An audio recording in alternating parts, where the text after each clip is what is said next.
سعيد وهو بيحكي للشيخ عبد الله قال له ان الموضوع بدأ معاه بحلم. كان بيحكي له بيقول له ان ده كان احلى حلم في حياتي، واللي قلب بعد كده الكابوس غريب. حلمت اني واقف وسط خضرة كبيرة وحواليا طايرة فراشات الوانها كتير وشكلها ما حصلش.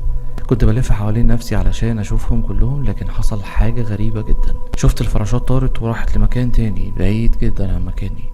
قربت الطريق ليهم لاني حسيت بشيء غريب بيزقني للمكان ده، ولما وصلت لقيت الفراشات مغطيين حاجة على الارض، الواضح انه كان جسم البني ادم. في لمح البصر الفراشات كلها بدأوا يطيروا بسرعة جنونية. بصيت على مكان الفراشات ولسه بقرب صحيت من نومي قبل ما اشوف ايه اللي كان موجود. والاغرب من كده بقى اني حلمت بنفس التفاصيل دي بالظبط حوالي 6 ايام متواصلة لحد ما وصلت لليوم السابع. حلمت بنفس الحلم الغريب ونفس التفاصيل لحد ما وصلت للمكان اللي طاروا الفراشات من عليه، الجسم اللي كان نايم بشكل طولي. ولقيت اللي كنت متوقعه من الاول، فعلا جسم البني ادم، وكأنه كان نايم بظهره على الارض. بس اتفاجئت لانه من الواضح كان جسم بنت، لكن من غير ملامح خالص. وكان فيه زي شعاع غريب طالع من مكان في وشها، لكني ما قدرتش احدد ملامحها من كتر الضوء الشديد اللي على وشها ده. بديت ورجعت بظهري بسرعة ووقعت. وانا بجري بظهري حسيت بخطوات جاية من ورايا. لمحت بطرف عيني الخيال كده جنبي، خيال جاي عليا وماشي بشكل منتظم. حسيت ان السماء بدأ لونها يتغير من اللون الابيض الصافي للون الاحمر الباهت، وعلى وشي بدأت تظهر كل علامات الرعب والفزع. فجأة ايد كبيرة اتحطت على كتفي. بعد كده صحيت من الكابوس ده وحاسس بوجع على كتفي مكان ما الشيء ده حط ايده عليا. جريت على جدي وحكيت له الكابوس. كان رده حكيم بصراحة. قال: يا حبيبي، مش معنى انك حلمت بحاجة بشكل متواصل كده انك تحتار قوي كده. عادي يا ابني، كل شيء في العالم ممكن يحصل، فانت عليك انك تتوقع حدوث اي شيء غريب من غير ما تتفاجئ ولا تحير نفسك يا سعيد يا ابني. وبصراحة هو عنده حق. انا ليه كل تفكيري في الكابوس؟ عادي يعني، اي حد ممكن يحصل معاه كده، وارد جدا. لكن اللي مش وارد بقى اني بعد فترة قصيرة اشوف كابوس مشابه للكابوس اللي فات، مع اختلاف ان في الكابوس الجديد ده كنت واقف وسط مكان شبه الخرابة، وكان حواليا اصوات حيوانات متداخلة مع بعض، والمكان كله مليان بالدخان. وفجأة حسيت بجسم جاي وسط الدخان اللي انا شايفه ده.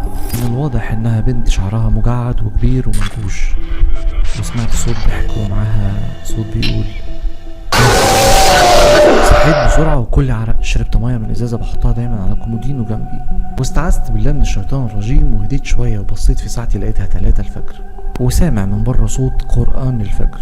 شلت الغطا من عليا ودخلت الحمام علشان اغسل وشي واحاول اهدى اكتر. نشفت وشي بالفوطة بعد ما غسلته ورجعت قعدت على سريري بعد ما دخلت اطمن على جدي. اللي اعرفه ان صعب على اي حد انه يفتكر بداية حلمه ايه. غالبا الناس لما بيفتكروا هم حلموا بايه بيحكوا من نص الحلم، لكن الغريب اني شفت الحلم كله من بدايته لنهايته بكلمة اخر مقابلة. مش عارف يعني، حاسس برسائل بتتبعت لي من شخص مجهول معرفوش، ولا حتى اعرف يعني ايه اخر مقابلة. انا من عادتي لما بصحى من النوم حتى لو نمت 10 دقايق مش بعرف انام تاني، بحكم اني ماليش صحاب، لاني اعتبرت قلمي وكشكول الرسم بتاعي صحابي الوحيدين. اي كبت بحس بيه برسم اللي يجي في بالي، طريقة من طرق اخراج الكبت من جوايا، وبطريقة صحية احسن ما اطلعه في شرب للسجاير والقرف ده كله. الموضوع من الاول بدأ معايا بهواية بسيطة للرسم، لكن حبي واخلاصي للرسم مع الوقت اصبحت بأتقن الرسم. مش هقول بنسبة 100%، لا، على الاقل بقيت بعرف ارسم افضل من الاول بكتير. بس مؤخرا لما بمسك قلمي بحس ان هو اللي بيتحكم فيا مش انا اللي بتحكم فيه. والمرة دي حضرت كل حاجة وبدأت ايدي تتحرك على الورقة بتركيز شديد جدا، وبعد بالظبط 5 دقايق بصيت في الورقة علشان اتفاجئ برسمتي. لقيتني رسمت وش البنت من غير ملامح بالظبط زي ما شفتها في كوابيسي ال7. وبمجرد ما خلصت الرسمة دي ركزت في ملامحها شوية، ومع كل ده النور رميت كل حاجة كانت في ايدي علشان اروح اطمن على جدي بعد ما سمعته بيناديلي. قمت من على السرير وبحسس في الهواء لحد ما وصلت لباب اوضتي. صدقني لو قلت لك اني حسيت بحركة خفيفة من ورايا وصوت تقليب صفحات كشكول الرسم بتاعي بشكل هادي ويخوف، ومعاها لمحت ضوء خفيف جاي من الورق نفسه اللي عليه الرسمة. ما اكدبش عليك، انا جريت خبطت في كل حاجه قدامي، وقع واقوم تاني وحاسس بحد باص عليا وجاي ناحيتي.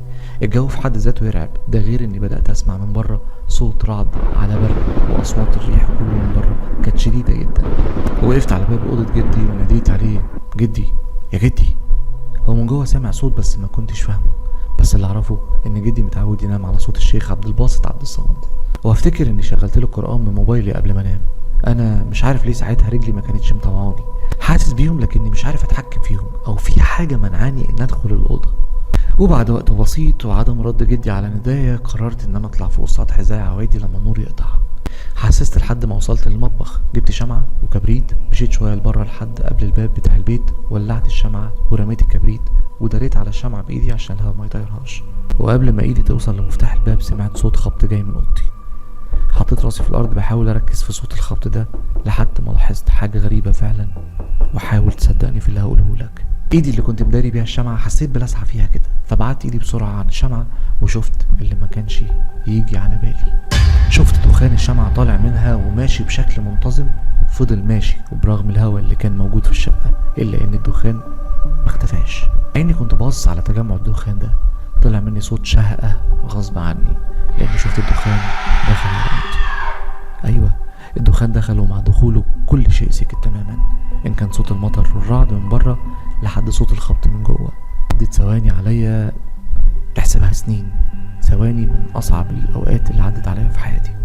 وشويه النور جه والانوار ملت الشقه. طفيت الشمعة وحطيتها على ترابيزة وماشي بكل هدوء وخطوات ثابتة، وجوايا مليون حاجة تخليني مدخلش الأوضة، لكن من الغرايز السيئة اللي عندي هي الفضول، والفضول دايما بيقتل صاحبه. وصلت لباب الأوضة وسامع وانا بره نفس أصوات تقليب الصفحات، وبصيت ما لقيتش حاجة، وشايف الورق في كل مكان متبعتر.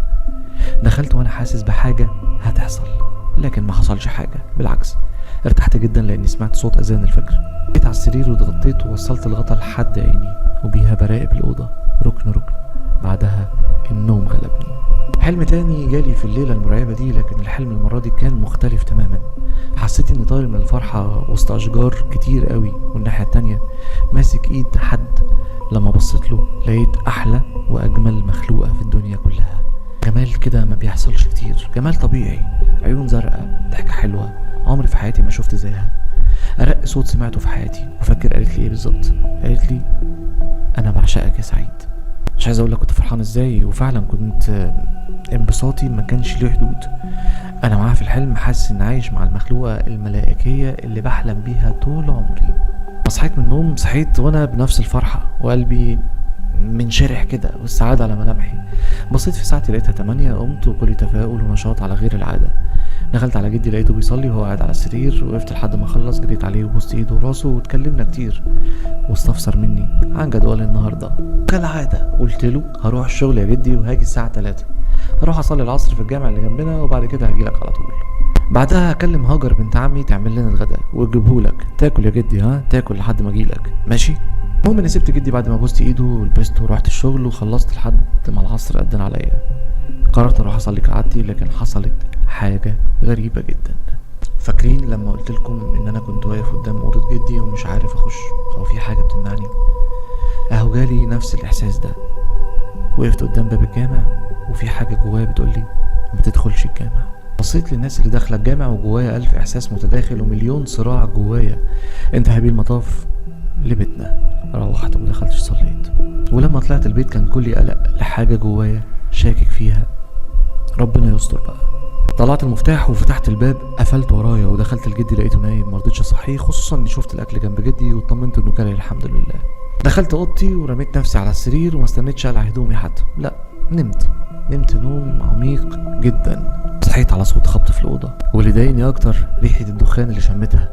صحيت مفزوع، رميت الغطا من عليا وفتحت النور من جنبي. لفت نظري لما دعكت في عيني حاجه واقفه على يمين السرير، ضوء وخيال على الحيطه.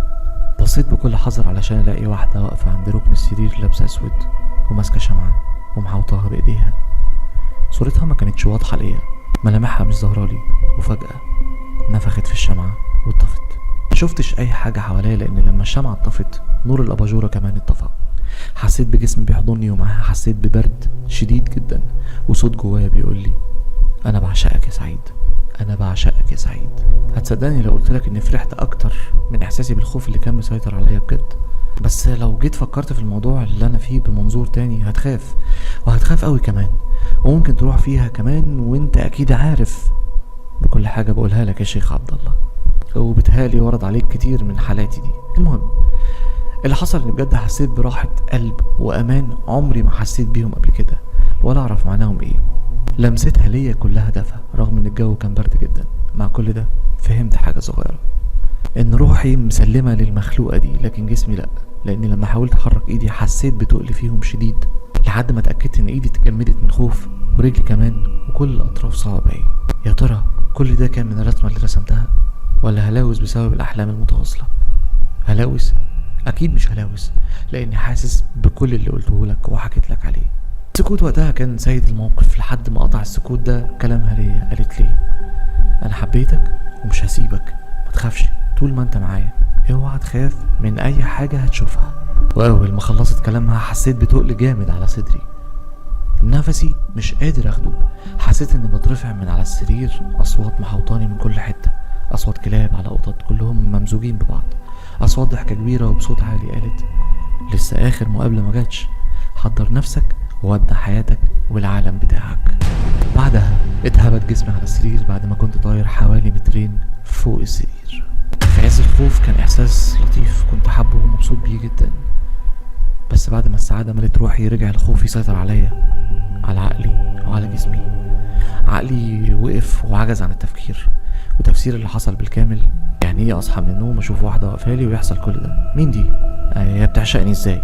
بعد كده يا شيخ عبد الله ما قدرتش اقعد في البيت وجيت لك يا عم الشيخ عشان افهم بسرعة، افهم منك كل حاجة، وانت طلبت مني احكي لك كل حاجة بالتفصيل، وده اللي حصل.